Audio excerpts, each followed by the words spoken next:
역대급 실적에 가려진 아픈 손가락 같은 거라고 해야 할까요? 현대차그룹이 거의 유일하게 고전하고 있는 시장이 있죠. 중국인데요. 이게 좀 여파가 있는 것 같더라고요. 일론 머스크에 이어서 정의선 회장도 중국차한테 배울 건 배우고 중국 맞춤형 전기차를 만들어야 한다는 이야기를 했다고 합니다. 이게 좀 복잡해질 수 있는 게 최근에 환경부는 LFP 배터리를 규제한다고 했잖아요. 그런데 현대차는 중국 입맛에 맞는 전기차를 만든다? 이렇게 되면 당연히 중국산 배터리 사용이 늘어날 수밖에 없고, 심지어 현대차 스스로 LFP 배터리를 개발하고 기도 합니다. 결국 우려했던 대로 LFP 배터리 규제가 아니라 오히려 LFP 배터리 생산과 수입을 부추기는 꼴이 되고 있다는 건데, 오늘은 그래서 현대차가 최근에 어떤 결단을 내리게 됐는지, 그리고 2,700만원 시작 가격으로 화제였던 EV5의 실제 판매량은 어땠는지까지 쉽고 빠르게 정리해드리겠습니다.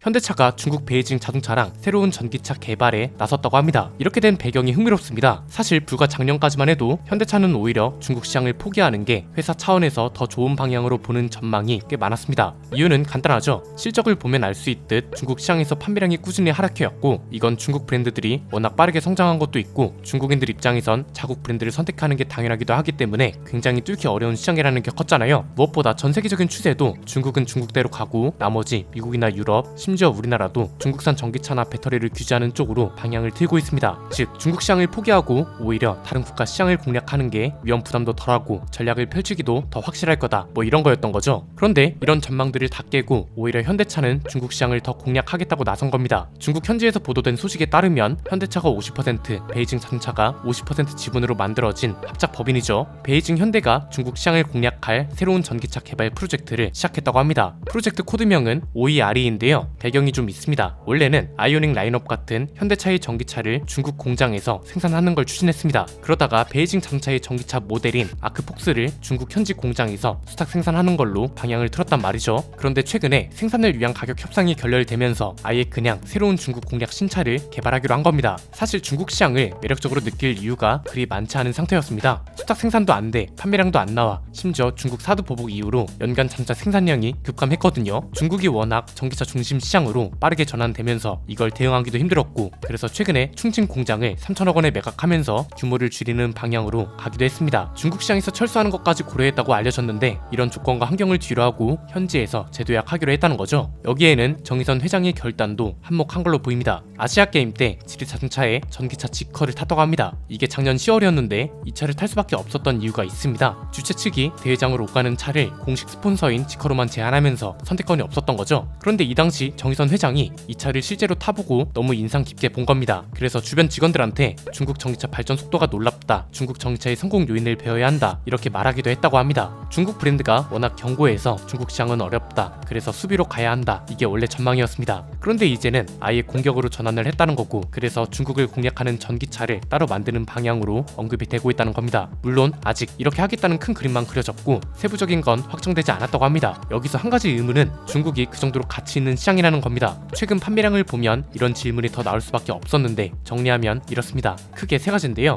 일단 첫 번째는 2,700만원의 시작 가격이라던 EV5 있죠. 얘가 지금 생각보다 안 팔리나 봅니다. 중국 현지에서 생산되는 기아의 첫 번째 전용 전기차잖아요. 얼마나 신경을 썼으면 가격으로 확실하게 경쟁을 하기 위해서 2,700만원을 시작 가격으로 했겠어요. 테슬라 모델 Y가 현지에서 4,900만원 정도 하고, 비아디의 소형 전기 SUV랑도 비슷할 정도라고 하니 얼마나 저렴한지 체감되시나요? 그래서 이 정도면 판매량이 어느 정도 나아주겠다 싶었는데 실적이 많이 안 좋은 것 같더라고요. 지난 11월에는 104대가 팔렸고 12월에는 347대가 팔려서 두 달 동안 겨우 451대밖에 안 팔렸다고 합니다. 2016년까지만 해도 기아는 중국에서 65만 대를 넘게 팔았습니다. 역시나 사드 사태 이후로 판매량이 하락하더니 작년 총 판매량은 8만 대밖에 안 됐다고 하죠. 같은 기간 동안 비아디는 300만 대, 중국 브랜드가 아닌 테슬라도 60만 대를 팔았으니 현대기아차의 중국 내 입지가 얼마나 줄었는지를 알 수 있습니다. 브랜드의 입지가 줄어들다 보니 EV5 판매량도 당연히 잘 나올 수가 없는 거죠. 이런 것만 보면 중국 시장은 정말 어려워 보이는데, 두 번째는 그럼에도 중국 시장을 버릴 수 없는 이유가 있습니다. 간단합니다. 현대차그룹이 판매량 순위가 더 올라가고 되고 매출과 영업이익도 더 오르려면 사실상 유일한 돌파구거든요. 일단 전기차 시장은 저렴한 박리 다매가 필요한 시점입니다. 박리 다매는 말 그대로 많이 팔아서 많이 남기는 방식을 말하는데 중국은 성공만 하면 그 어떤 시장보다도 수요가 거대하게 발생하는 곳이잖아요. 이런 점을 중국이 포기할 수 없는 이유 중 하나라고 볼 수 있고요. 또 다른 하나는 토요타와 테슬라입니다. 야 그냥 중국 버리고 미국이나 유럽에서 팔면 되는 거 아니야? 정 안 되면 아프리카나 중동 쪽을 노려보면 될 것 같은데 뭐가 문제야? 이렇게 생각하는 것도 당연합니다. 그런데 이미 이쪽 시장들은 잠식하고 있는 브랜드들이 있습니다. 미국이나 중동, 아프리카 이런 쪽 내연기관차는 토요타가 꽉 잡고 있고요. 전기차 쪽은 중국을 제외하면 거의 모든 시장을 테슬라가 장악하고 있습니다. 유일하게 남은 게 중국 시장인 거죠. 어차피 중국 외에 다른 곳을 뺏지 못하면 차라리 중국에서 테슬라의 수요를 뺏어온다 이겁니다. 토요타는 전기차 시장에서 어차피 두드러지지 못하고 있고 테슬라는 미국 브랜드라서 우리보다 위험 부담이 더 큽니다. 미국이랑 중국은 심심하면 무역 전쟁하고 규제하고 난리잖아요. 그래서 중국 내에서 수입 전기차 수요를 뺏어오는 게 상대적으로 낫다고 생각하지 않았을까 싶습니다. 이미 시장을 잠식한 브랜드를 무시할 수 없는 게 최근 토요타 사태만 봐도 알 수 있죠. 사실 이건 굉장히 씁쓸하지만 현실이기도 한 내용인데요. 시장을 1등 수준으로 잠식한다? 그러면 웬만큼 큰 논란이 터져도 그 브랜드가 몰락하는 건 쉽지 않습니다. 토요타는 카메트 급발진 사태도 꽤 크게 겪었고 에어백 리콜 사태는 물론이고 품질 문제로 미국에서 청문회를 진행하기도 했습니다. 이때 토요타 아키오 사장이 고개를 숙이면서 사과하고 직원들 앞에서 눈물까지 흘렸거든요. 이 리콜 사태 이후로 판매량이 30% 이상 떨어졌었는데 지금은 어떤가요? 이게 14년 전인데 전세계 판매량 1위를 기록하고 있죠. 최근에 터진 것도 굉장히 심각한 문제입니다. 다이하스 같은 자회사 이슈가 터진 지 얼마나 됐다고 이번에는 아예 토요타에서 품질 인증 부정 문제가 터진 거잖아요. 폭스바겐 디젤 게이트처럼 토요타 게이트라고도 불리는데 디젤 엔진 세종에서 인증 출력 시험에 부정 행위가 발견됐고 부정 행위 자체도 굉장히 교활합니다. 엔진 출력 테스트를 할 때는 1번 장치를 사용하고 실제 출고되는 차에는 2번 장치를 달아서 나가고 이런 식이었던 거죠. 심지어 토요타뿐만 아니라 고급 브랜드인 렉서스도 동일한 문제가 발견되면서 10개 차종의 출하가 중단되기도 했습니다. 그나마 다행인 건 국내에는 아직 판매되지 않았다는 건데 다이하스만 해도 굉장히 심각한 문제였거든요. 얘네는 기간부터 스케일이 다릅니다.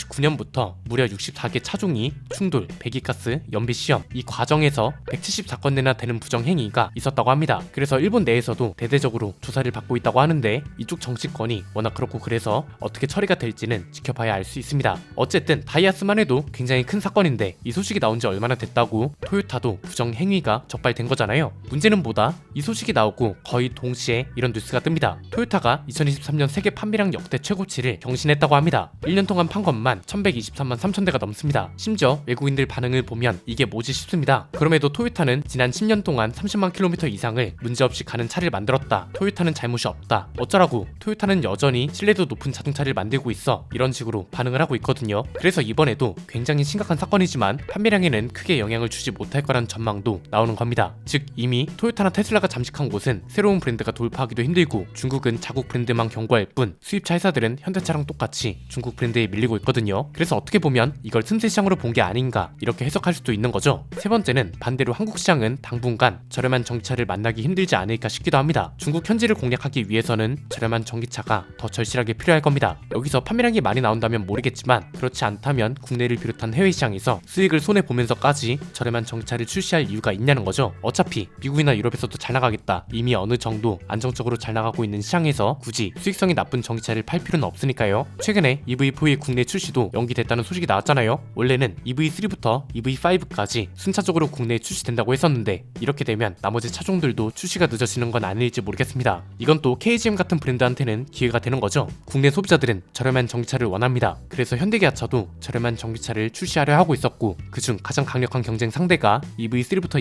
EV5까지였는데 얘네도 출시가 연기되면 KGM은 사실상 경쟁 상대가 없어지는 거잖아요. 이 상황이라면 KGM은 저렴하고 상품성 좋게만 출시하면 판매량이 어느 정도 안정적으로 나올 수 있는 거죠. 최근에 토리스 전기차도 가격을 내리는 방향으로 가고 있다는 소식을 전해드렸습니다. 이건 당연히 환경부 입장에선 난감할 수밖에 없을 겁니다. 결국 우려한 대로 환경부의 중국 견제가 오히려 역풍이 되고 있다는 건데요. 보조금을 적게 줘서 판매량을 떨어뜨리는 방향으로 굉장히 치밀하게 움직여야 하는데 그렇지 못하면 오히려 제조사들이 보조금을 안 받아도 될 정도로 가격을 낮춰버리면 판매량이 역으로 잘 나올 거란 거죠. 그래서 LFP 배터리를 규제하는 게 아니라 오히려 국산 NCM 배터리의 혜택을 늘려서 부품 국산화를 부추기는 게 좋을 것 같다고 제안했던 겁니다. 하나 확실한 건 올해도 전기차 시장이 굉장히 역동적일 것 같다는 거고요. 올해는 특히 현대기아차를 비롯한 국산차 회사들의 신차 소식도 많아서 어떻게 흘러갈지 기대되네요. 오늘 내용은 여기까지입니다. 내용이 유익하셨다면 구독과 좋아요, 알림 설정 부탁드립니다. 지금까지 저는 안피디였습니다. 감사합니다.